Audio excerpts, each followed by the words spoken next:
Hey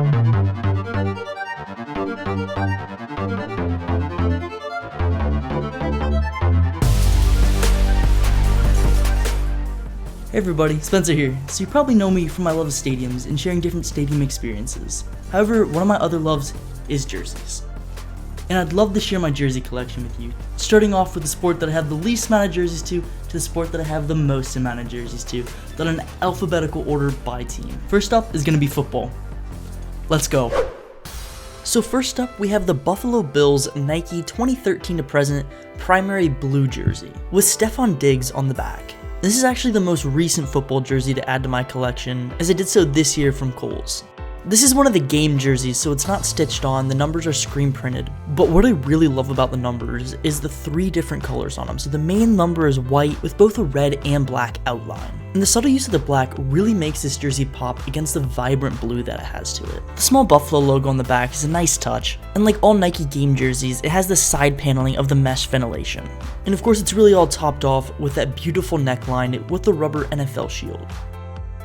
And now we enter the Cleveland Browns portion of the collection, with this white secondary Reebok jersey worn from 2003 to 2011, featuring receiver number 17, Braylon Edwards.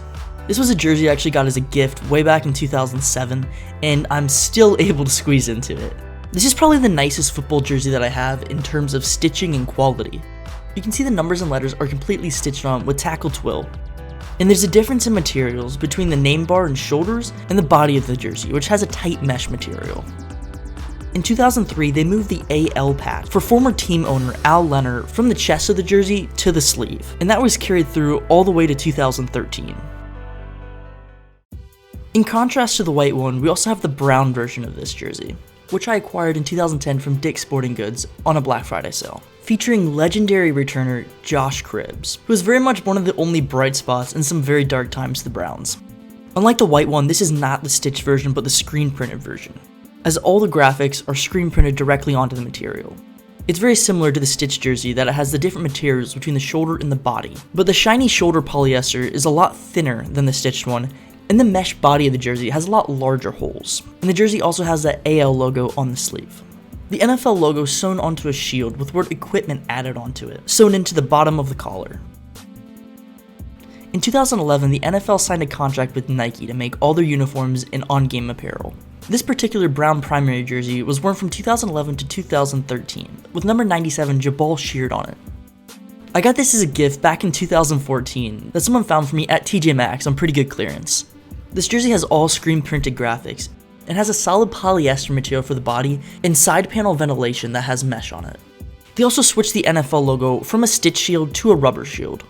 And 2013 marked the last time that the Browns wore the AL on the sleeve.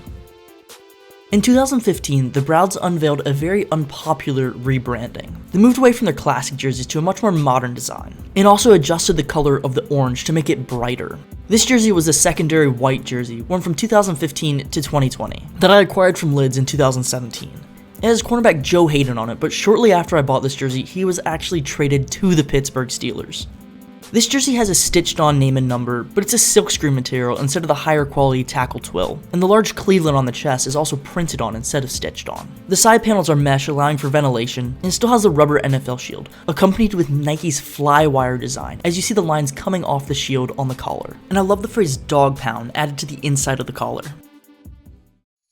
And the last Browns jersey we had to talk about is my favorite football jersey. After wearing the previous design for the league minimum 5 years, the Browns quickly switched back to their old classic design with a little bit of modern touch-ups to it. This is a primary brown jersey that I purchased from Fanatics in 2020 with my favorite player, Nick Chubb, on the back. This jersey has all stitched graphics. It's kind of a hybrid between the tackle twill and the silkscreen material for the name and numbers. However, on these stitched jerseys, it's a solid body polyester design and doesn't have any side paneling with ventilation on it. This is the NFL limited jersey, and it definitely fits a lot tighter than the lower priced NFL game jersey. The jersey is cut in a particular way done by Nike, where the back's made of 3 panels and they come together kind of in a triangle in the middle of the back. On the inside of the collar, it has 1946, the year the Browns were founded, and the NFL logo is actually a chrome shield, stitched onto the collar on this small mesh triangle.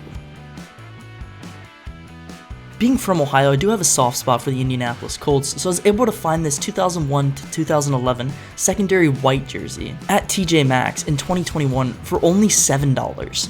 So being a jersey collector, I had to jump on that deal.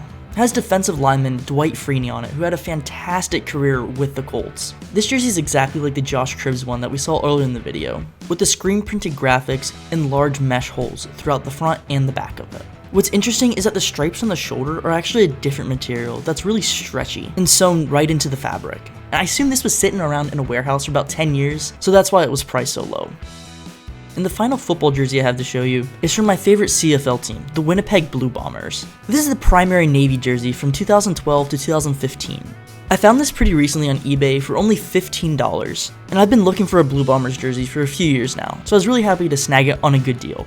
As you see, it doesn't have any name or number on it. And this is kind of the default how CFL fan jerseys are sold. And that's because there's a lot of turnover from players from team to team throughout the seasons. This jersey's done similar to all the other Reebok jerseys we saw. The main body is mesh and the side panels are a solid polyester, which is the opposite of how the Nike jerseys are done.